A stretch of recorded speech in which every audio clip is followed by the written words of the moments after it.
Hi everyone, welcome to yet another video of diversity in living organisms. In today's video, we are going to talk about the animal kingdom. In the animal kingdom, we'll understand the classification of the animal kingdom, their characteristics, the identifying features of each of the phylum for the animal kingdom. So let's start with the animal kingdom. First, let us understand how the introduction to the animal kingdom, or just how to introduce to the animal kingdom. It is over 1.5 million living animal species have been described.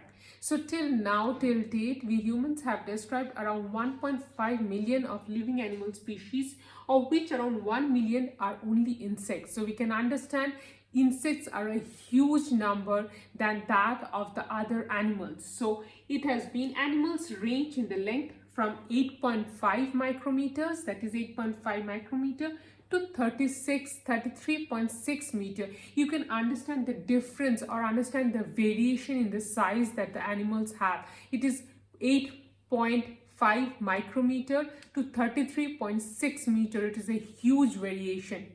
One is nearly microscopic to the other, not nearly, they are actually microscopic to the others, which are huge in size, which are sometimes called the biggest animal or largest animal on the earth, like that of blue whale. With a few exceptions, animals consumes organic material, they breathe oxygen, they are able to move and can reproduce sexually. But exceptions are there, but generally animal kingdom follows the characteristics of consuming organic material, breathing oxygen, ability to move, which we did not see in the plant kingdom, and finally they can reproduce sexually, which we even saw for the angiosperms or the final in the plant kingdom. And animals in the animal kingdom are classified group based on their habitat, their organization, in the habitat where they're living, the organization, in their mode of symmetry or in their line of symmetry, the way of their locomotion, and differences in their life processes. So let's understand still more. What are the characters of the so let's understand the characters of the animal kingdom. First, they're all multicellular, unlikely to that of the plant kingdom, where some were unicellular, they're all eukaryotic, and they are all heterotrophs. That is, they are not able to produce their own food. They depend on the food that is been prepared, or they depend on the prepared food. They directly or indirectly depend on the plants for their food. This is a very important thing, that is, they depend on plants for their foods. Animals ingest their food and they digest the food in an internal cavity. So animals take in the food, it is the prepared food, and after taking in the food or ingesting the food, they start the process of digestion. They have a holozoic mode of nutrition. They lack cell walls, as in plants we saw that they are having cell walls. Here the animals lack cell walls and develop from the embryos, which is a mass of unspecialized dividing cells. Embryo is a mass of unspecialized dividing cells, and they have a definite growth pattern, a definite shape, and they are capable of locomotion, which was also not found in the plant kingdom. So the classification of the animal kingdom has been done or will be done on the basis of the arrangement of the cells, the body symmetry, the presence of the germ layers, nature of the coelom, and patterns of digestive, circulatory, or reproductive system. So let's see how they're classified, or how based on this they are divided. So let's start with the arrangement of the cells or level of organization. The first level of organization is the cellular level of organizations, where multiple cells, they come and form an aggregate, but they are not very much together to form a tissue type structure. They're just together and they're arranged as loose aggregates. The next is the tissue level of organization. Here we can understand the cells, the multicellular organism, the cells come together and they form a tissue, which is arranged into a tissue for performing of a particular function. Now these tissues, they come together and form an organ which starts functioning or which does a particular function, and it is specialized for a particular function, that is the particular organ function. So this, and finally organ system level of organizations, where the organs have associated to form functional system, where this is totally the organs come together. First it was only cell, then it became a tissue, then it became an organ, and now these organs have come together for proper functioning of a functional system. There are many organs together to do a proper function system. Body symmetry. As we can understand the body symmetry, what is symmetry? It is in biology, it is an attribute which actually divides, or it is an axis which divides the body into equal halves. It is an axis which divides the body into equal halves. So there are three types of symmetry. That is asymmetrical, where there is particular no line or no axis where you can divide a particular organism into equal halves. That is totally asymmetrical, that is it does not divide, it cannot be divided. Radial symmetry, when the line of symmetry divide the organism into two identical halves.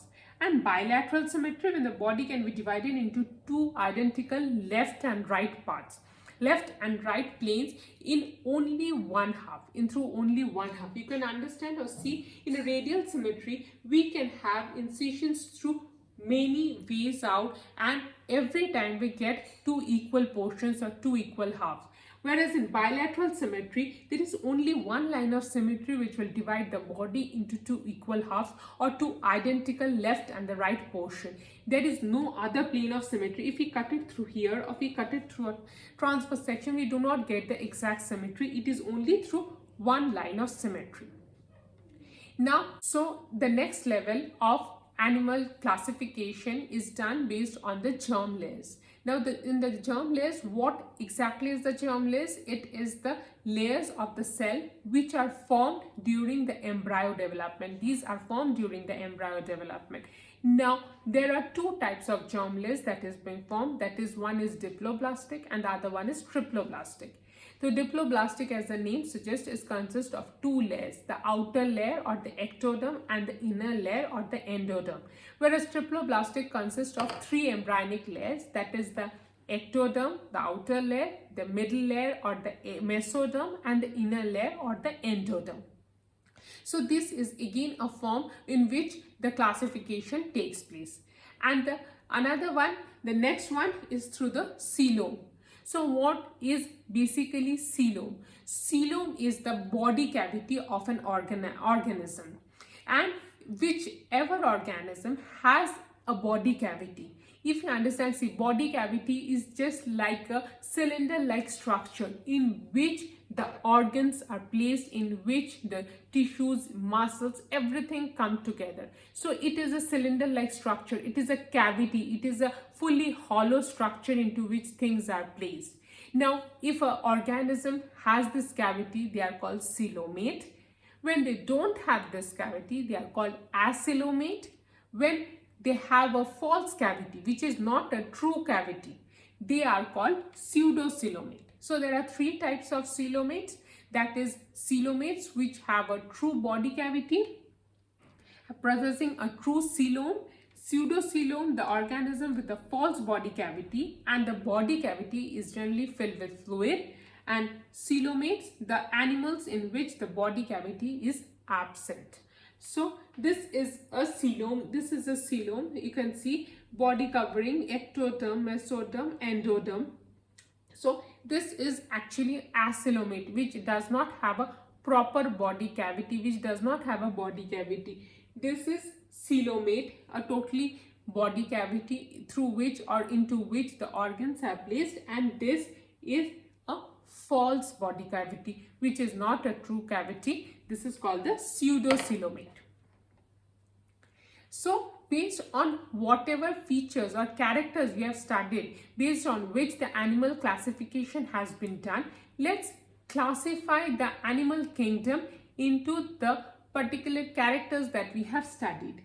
So if we see the kingdom Animalia, based on the level of organization which we have discussed, the first level of organization, that is cellular, tissue, organ and system level. Cellular level, tissue, organ and organ system. On the cellular level comes the most primitive phylum, or the first phylum, that is Porifera. On the tissue organ system, again the division comes. that is radial and bilateral. This is the second type or second feature for classification, that is the line of symmetry. On radial comes the Coelenterata or Cnidaria. Next is Ctenophora. On a bilateral symmetry, there are the other groups, that is without body cavity, that is acoelomate, that is Platyhelminthes, with a false coelom, or this is pseudocoelomate, that is Asclepiadhelminthes, and with the true coelom are the Annelida, Arthropoda, Mollusca, Echinodermata, Hemichordata, or Euchordata, or Chordata, and Chordata, sorry. Now, in this video, we'll be discussing all this phylum except for Chordata, because Chordata again gets divided into number of other groups. So that we'll be discussing, or that I'll be covering in my next video. So in today's video, we'll be talking about Porifera, Coelenterata, Ctenophora, Platyhelminthes, Asclepiadhelminthes, Annelida, Arthropoda, Mollusca, Echinodermata, and Hemichordata. So let's start with the phylum Porifera. This is the first phylum Porifera, and it is the most primitive of all the kingdom Animalia. So they are pore bearers. The name Porifera suggests they are pore bearers, and they are commonly known as sponges. They are multicellular organisms without any tissue, which is sessile in nature. Most of them are marine, while a few are freshwater forms. They are mostly marine. Marine means they are in the sea water. You do not get it in the freshwater, very few. It is had a vase-like, sac-like, or branched. You can see it is a vase-like structure. It is vase-like, or it is a sac-like, or it is branched. And you can see there are branches. So branches are also present. They are all acoelomate. We told that they do not have a body cavity. So their acoelomate. Body wall is diploblastic, that is having two layers, that is the ectoderm and the endoderm, and consists of an outer layer, middle and inner layer. The body wall consists of numerous pores. There are numerous pores through which the water enters into the body through the canal system into the central body cavity. And they have an exoskeleton. These sponges that you see, they are not very thin or not very soft. They are quite thick. Exoskeleton, which is made up of calcareous or calcium carbonate. Due to this presence of the calcium carbonate, they are quite hard in nature. So they are the most primitive, and they have pore bearers, so they are known as Porifera. They are also known as sponges. They are all multicellular and found in the marine ecosystem, and very few are found in the fresh water. They are vase-like, sac-like, and are branched. They are acoelomate. They are diploblastic in nature, and their wall contains numerous pores which helps or which enter, through which the water enters, and in that water they absorb the things that can be digested or the food material for their growth, and they have a hard exoskeleton made up of calcium carbonate. So these are the characters of the phylum Porifera, and mostly the sponges, they are examples of the phylum Porifera. So let's move on to the next phylum, that is Coelenterata, also known as the Cnidaria. First is they have a radial symmetry. We can understand that it cannot be divided into, it can be divided into two equal halves through multiple lines of symmetry. They are diploblastic, that is two layers of the embryonic layers. Tissue level of organization, they have only a tissue level organization. The body is tube-like with single opening. So they have one single opening, and a body is tube-like structure, and presence of cnidoblast with stinging nematocytes. So they have the presence of cnidoblast. These are type of the cells which have stinging sense, and this is the mechanism of their protection. So anybody goes and disturb them, so this is the cnidoblast that they give it out in order to protect themselves. And tentacles helps in defense as well as capturing food. So tentacles are there. These are the tentacles which helps them in defense and capturing of the food, and also for locomotion. This helps in the locomotion. And polymorphism have two body forms, that is polyp and medusa. So they have two body forms. So the examples of coelentrates or the Cnidaria, Because of this presence of this nidoplast, they are also known as nidaria. The nidaria or the nidoplast that helps in protection or from the foreign particles. Examples can be sea anemone, hydra and jellyfish. Coming on to the next phylum, that is Platyhelminthes. And unlike like that of the nidaria or the nidaria, they have a flattened body structure. They are dorso-ventrally flattened structure.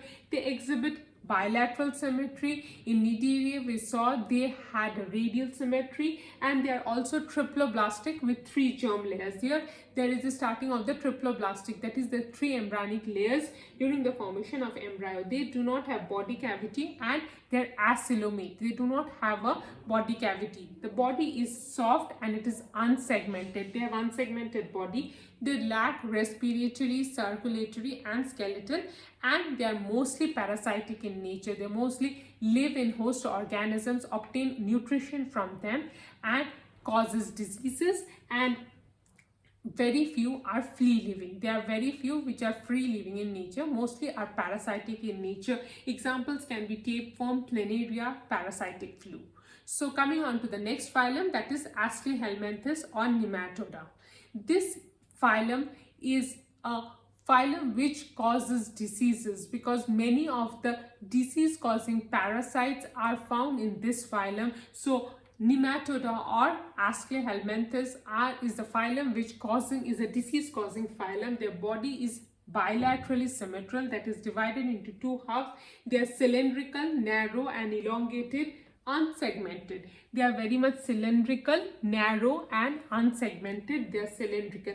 Their body cavity has the pseudocoelom, that is they do not have the coelom, but it gives the feeling it has a coelom, but which is a false coelom or body cavity. The alimentary canal is distinct with the mouth and the anus. So they have 2 openings, that is the alimentary canal has 2 openings, that is the mouth and the anus, which is 2 distinctly and different and separate. Sexual reproduction takes place, that is all the form, that is Ascaris, you will have a male Ascaris and a female Ascaris. So sexual reproduction takes place, that male and the female separation or segregation is there. Most of the organisms belonging to this phylum are parasitic and disease causing. This is the first thing that I told you. They are mostly disease causing. So this is a disease caused by the nematodes or the Platyhelminthes, and this disease is known as elephantiasis. In this disease, because the skin gets very hard and tough, just like the skin of an elephant, it is known as elephantiasis. In this disease, you will solely get swelling of the hand, the feet, the genitals, the underarms, and this is caused by the filarial worm, which is also an example of Platyhelminthes or example of Nematoda or Asclehelminthes. So we move on to the next phylum, that is Annelida.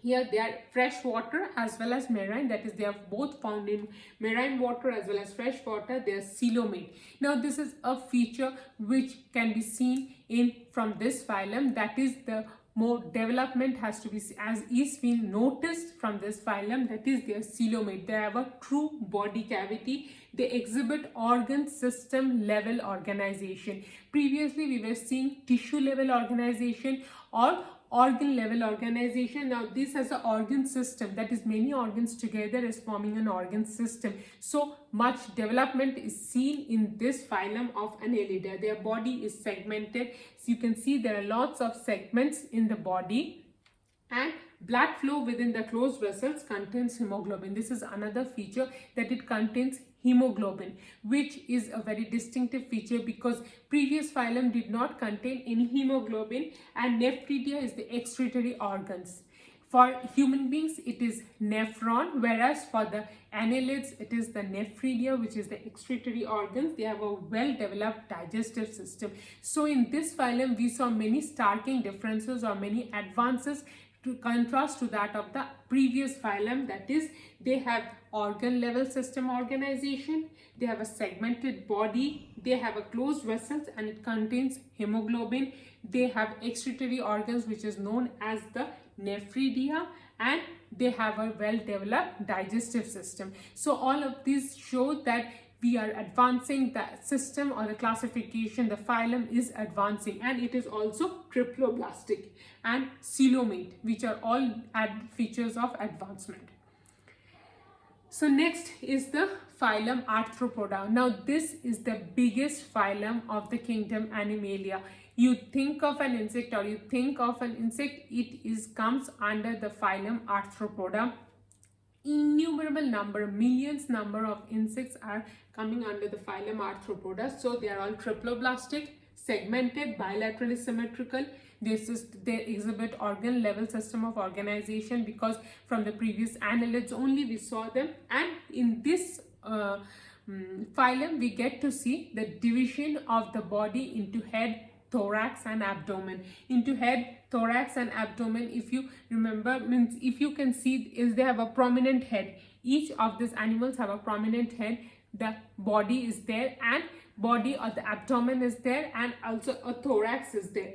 The main criteria or the name, the Arthropoda, has been originated from these characters of them, that is, they have jointed legs. That is, all the legs are jointed together. That is, all the legs that you see, they are all jointed, they interjoined, they are connected to each other from inside. It is not that they are separated legs. And they have a chitinous exoskeleton. This exoskeleton is very tough, very hard, and it is chitinous in nature. It contains presence of a chemical called chitin, which is also found in another group of plants, that is in fungi. Respiration through general body, that is surface gills, trachea or the book lungs. So this is a special feature, that is respiration takes place through the body surface or through the gills, and also a special organ that is called the book lungs, which is a distinctive feature of the phylum Arthropoda. Excretion takes place by Malpighian tubules. They contain sensory organs like the hairs, antenna, which helps them into discern or to understand danger. And they contain sensory organs and simple and compound eyes. They also have compound eyes, that is, they have the ability to sense danger, to get to see the danger, because compound eyes gives the ability to see 360-degree angle. And sexes are separate, fertilization internal, and they undergo metamorphosis. They undergo metamorphosis. Metamorphosis means they have a proper life cycle, and throughout the life cycle they keep on changing.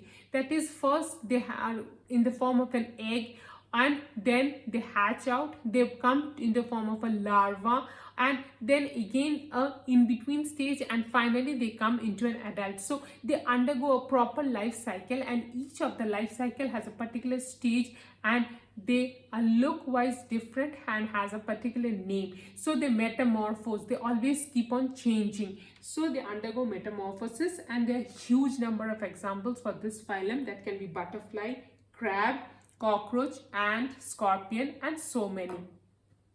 Moving on to the next phylum, that is phylum Mollusca.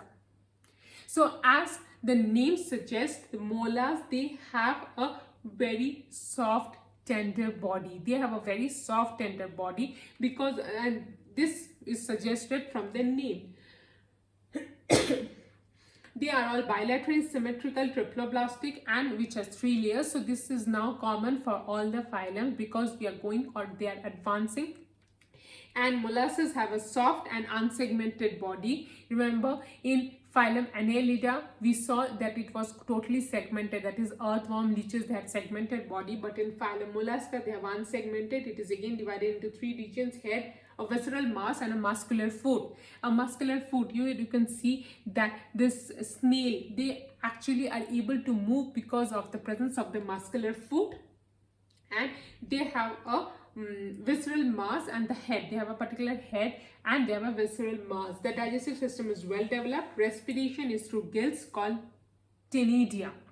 Respiration through gills called ctenidia. This is also an important feature, because questions can come, which phylum respired through ctenidia. So this answer will be the phylum Mollusca.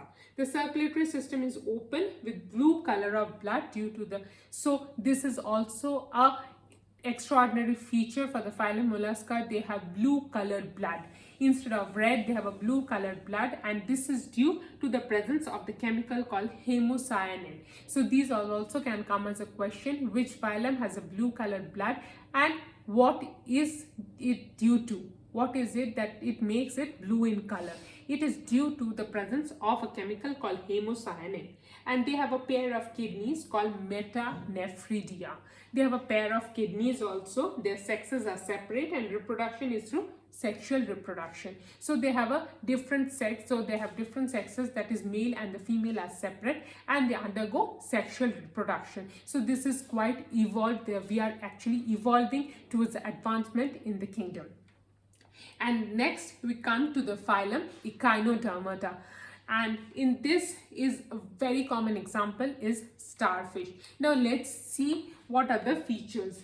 They are star-shaped mostly and spherical, elongated, completely marine. They are completely marine. They are not at all fresh water.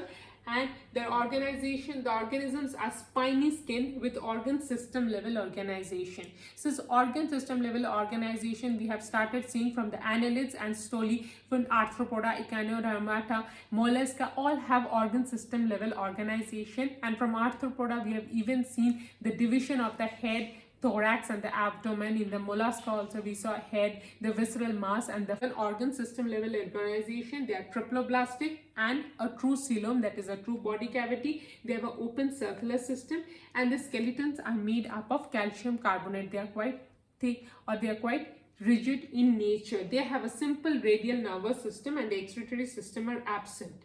They have a simple radial nervous system. The body is unsegmented, mouth is present on the ventral side. This is another feature. They have an unsegmented body, and the mouth is present on the ventral side. They do not have the mouth on the dorsal side, that is on the below the surface. They have the mouth, the presence of the mouth. They reproduce sexually as well as asexually, and fertilization is external, and they have the power of regeneration. And they have the power, supposedly a part of the body degenerates or it gets separated, so they have the power to regenerate. The examples of this Echinodermata is starfish and sea urchin. These are very common examples and well-known examples of the phylum. So we'll move on to the last phylum for today's video, that is Euchordata or Hemichordata. Before starting of the chordata, this is the last phylum, Hemichordata or the Euchordata.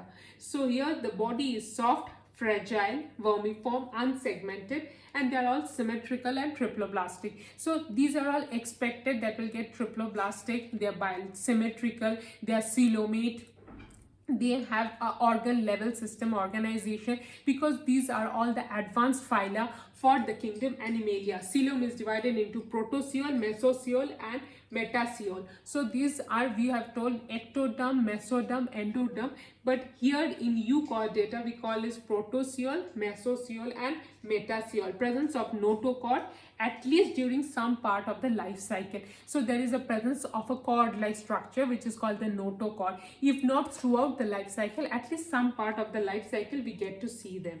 The alimentary canal is straight, complete or U-shaped in structure. It is either straight or complete, and it is U-shaped. Dorsolateral pharyngeal gill slits were present, one to several pairs. Now for respiration, they have this dorsolateral pharyngeal gill slits. These are present. Sometimes it is in one pair, sometimes they have several pairs. They are simple, open and well developed circulatory system. Primitive type of nervous system. Now here also we get to see the presence of the nervous system, but it is very primitive in nature. Reproduction is mainly sexual. Sex is usually separate, and external fertilization in seawater. And we get to see external fertilization in seawater. Sexes are separate, so they undergo sexual reproduction. This is a notochord. This, what you see, is the notochord that is there. It is there in most of the euchordates or the hemichordates, but at least for some part of the life cycle. So these are the main features for the phylum Hemichordata. In my next video, we'll be talking about the phylum Chordata and its classes and divisions. So this brings to the end of the video. If you have liked my video, please like, share and subscribe to my channel. And if you have any questions, please put in the comment box. I will surely get back to you. Till then, take care, stay safe, and bye for now.